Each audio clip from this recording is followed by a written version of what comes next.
नमस्कार, आप सभी का स्वागत है हमारे YouTube channel study with NM में। आज हम इस वीडियो में सौर मंडल अर्थात सोलर सिस्टम से जुड़ी सभी महत्वपूर्ण जानकारियों के बारे में जानकारी प्राप्त करेंगे।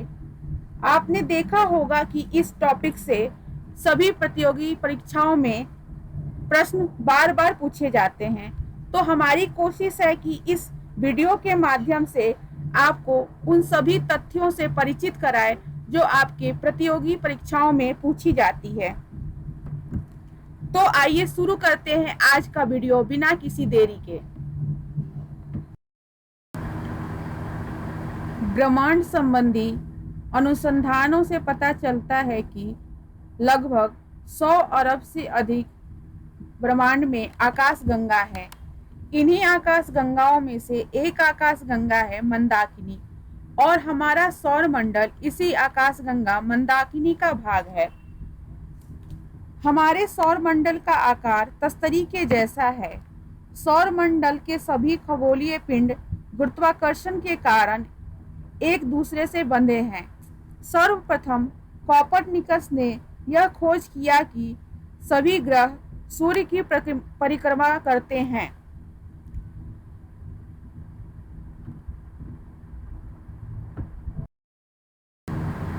सबसे पहले हम बात करते हैं सौर मंडल के केंद्र सूर्य के बारे में।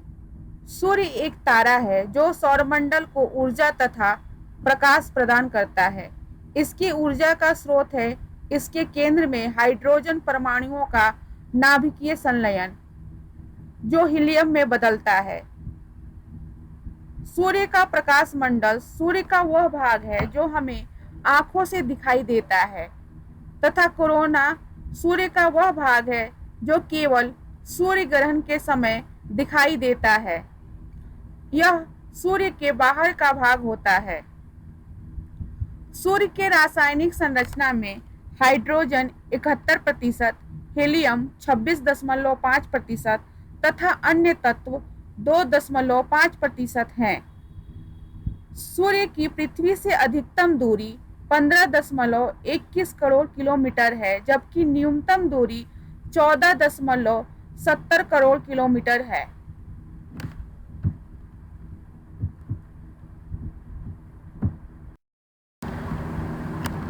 एक एक करके ग्रहों के बारे में जानकारी लेने से पहले हम यहाँ बात करते हैं ग्रहों की विशेषता के बारे में। ग्रहों का निर्माण सूर्य से निकले पिंडों के द्वारा हुआ है। सभी ग्रह सूर्य की परिक्रमा करते हैं। इनका अपना प्रकाश नहीं होता, यह सूर्य के प्रकाश से प्रकाशित होते हैं, जबकि सूर्य खुद के प्रकाश से प्रकाशित होता है। इसीलिए हम उसे तारा के समूह में रखते हैं, जबकि ग्रह स्वयं के प्रकाश से प्रकाशित नहीं होते। शुक्र तथा अरुण को छोड़कर सभी ग्रह पश्चिम से पूर्व दिशा की ओर परिक्रमा करते हैं, जबकि यह दोनों ग्रह पूर्व से पश्चिम की ओर परिक्रमा करते हैं। वहीं बुध, शुक्र, पृथ्वी तथा मंगल को आंतरिक ग्रह कहते हैं, एवं बृहस्पति, शनि, अरुण तथा वरुण को बाह्य ग्रह कहते हैं। सौर मंडल का सबसे बड़ा ग्रह बृहस्पति है तथा सबसे छोटा ग्रह बुध। बुध सौर मंडल का सबसे छोटा ग्रह होने के साथ साथ सूर्य का सबसे निकट ग्रह भी है। यह सूर्य की परिक्रमा को पूरे 28 दिन में करता है। इस पर वायुमंडल का अभाव है, इसीलिए इस ग्रह पर जीवन की संभावना व्यक्त नहीं की जाती। सूर्य और पृथ्वी के बीच में होने के कारण बुध को अंतरिक्ष ग्रह की श्रेणी में रखा जाता है। बुध का कोई अपना उपग्रह नहीं है। शुक्र सूर्य की परिक्रमा को पश्चिम से पूरब की बजाय पूरब से पश्चिम की तरफ करता है। यह सूर्य से निकटतम दूसरा ग्रह है जो सूर्य की परिक्रमा को 225 दिनों में पूरा करता है। यह पृथ्वी से सबसे नजदीकी ग्रह है।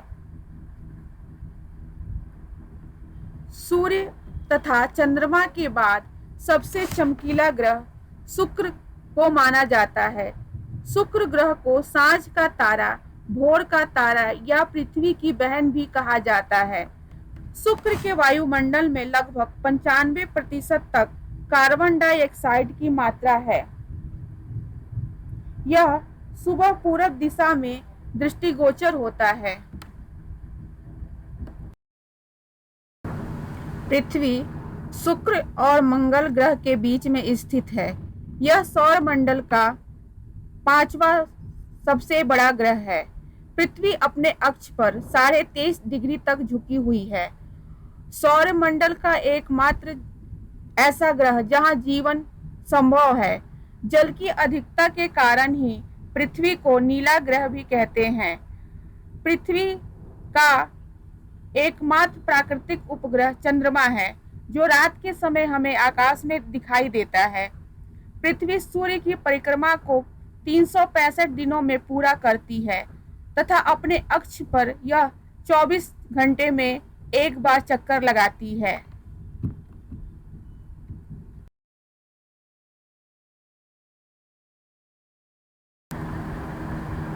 सौर मंडल में मंगल का एक अपना अलग स्थान है। सौर मंडल में सूर्य से चौथा ग्रह है मंगल। मंगल की सतह लाल है, जिसके कारण इसे लाल ग्रह भी कहा जाता है। वायुमंडल अत्यंत विरल है मंगल पर, और मंगल की घूर्णन गति तथा मौसम का चक्र पृथ्वी के समान है। बर्फ की उपस्थिति के कारण पृथ्वी के अलावा एकमात्र ऐसा ग्रह है जहां पर वैज्ञानिकों द्वारा जीवन की परिकल्पना की जाती है। जहां हमने देखा कि शुक्र का कोई अपना उपग्रह नहीं है, वहीं मंगल का 2 उपग्रह हैं, फोबिस तथा डिमोस। मंगल ग्रह का सबसे ऊंचा पहाड़ निक्स ओलंपिया है, जो कि हमारे एवरेस्ट से 3 गुना ऊंचा है। नासा के द्वारा सबसे पहले मेरिनियर 4 अंतरिक्ष यान मंगल पर भेजा गया, उसकी जानकारी इकट्ठा करने के लिए। वर्तमान समय में नासा द्वारा 3 अंतरिक्ष यान छोड़े गए हैं, जो मंगल से जुड़ी जानकारियों को इकट्ठा करता है। मार्स ओडिसी, मार्स एक्सप्रेस और मार्स ऑर्बिट। इसके अलावा 2015 में भारत के द्वारा मंगलयान भेजा गया था। 2021 में चीन के द्वारा तियानवे-1 मंगल ग्रह पर भेजा गया है, जो पहला ऐसा अंतरिक्ष यान बनने जा रहा है जो मंगल से चट्टान लेकर धरती पर आएगा। बृहस्पति सौरमंडल का सबसे बड़ा ग्रह है। इसी कारण यह सूर्य की परिक्रमा को 11.9 वर्ष में पूरा करता है। इस ग्रह के 63 उपग्रह हैं। उपग्रहों की अधिकता के कारण बृहस्पति को लघु सौर तंत्र भी कहा जाता है। बृहस्पति के वायुमंडल में हाइड्रोजन, हीलियम, मीथेन तथा अमोनिया जैसे गैसों की उपलब्धता है। बृहस्पति के पास स्वयं का रेडियो ऊर्जा भी है। शनि आकार में दूसरा सबसे बड़ा ग्रह है सौरमंडल का, जो सूर्य की परिक्रमा को 29.5 वर्ष में पूरा करता है। इसके चारों ओर अत्यंत छोटे कणों से मिलकर वलयों का निर्माण हुआ है, जो गुरुत्वाकर्षण के कारण इस ग्रह की परिक्रमा करते हैं। इसके 7 उपग्रह हैं, जिनमें टिटॉन सबसे बड़ा उपग्रह है। शनि सौरमंडल का अंतिम ऐसा ग्रह है जिसे पृथ्वी से आंखों के द्वारा देखा जा सकता है।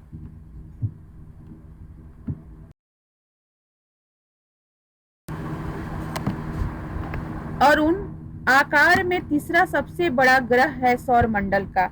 इसकी खोज 1781 में सर विलियम हर्शल के द्वारा किया गया था।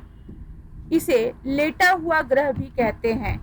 शनि ग्रह के भांति ही इसके चारों ओर वलय हैं, जिनका अल्फा, बीटा, गामा, डेल्टा तथा एप्सिलॉन नाम दिया गया है। इस ग्रह पर सूर्योदय पश्चिम दिशा में तथा सूर्यास्त पूर्व दिशा में होती है। इस ग्रह के कुल 27 उपग्रह हैं।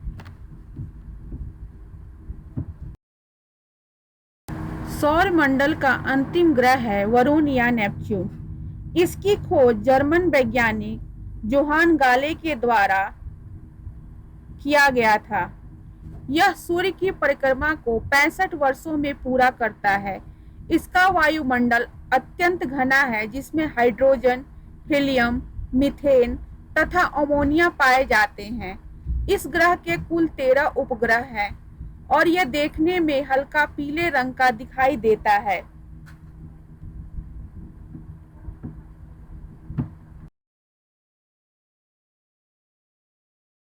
आकाशगंगा असंख्य तारों का एक विशाल समूह होता है, जिसके केंद्र को बज्म कहते हैं।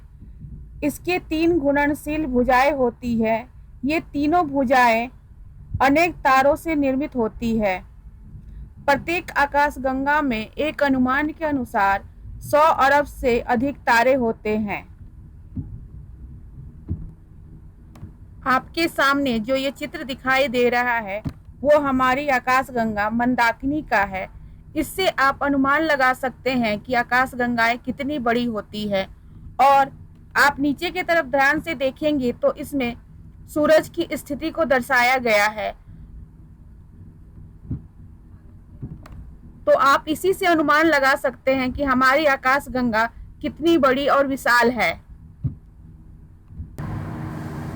तो आशा करती हूँ कि आपको सौर मंडल से जुड़ी सभी जानकारी इस वीडियो के माध्यम से मिली होगी, जो आपके परीक्षाओं में बार बार पूछी जाती हैं। इसके अलावा आपके पास कोई भी इससे जुड़ा प्रश्न हो तो कमेंट सेक्शन में लिखना ना भूलें। और इस वीडियो को लाइक करना, शेयर करना और सब्सक्राइब करना जाने से पहले ना भूलें। Thank you for watching. मिलते हैं नेक्स्ट वीडियो में। Good bye.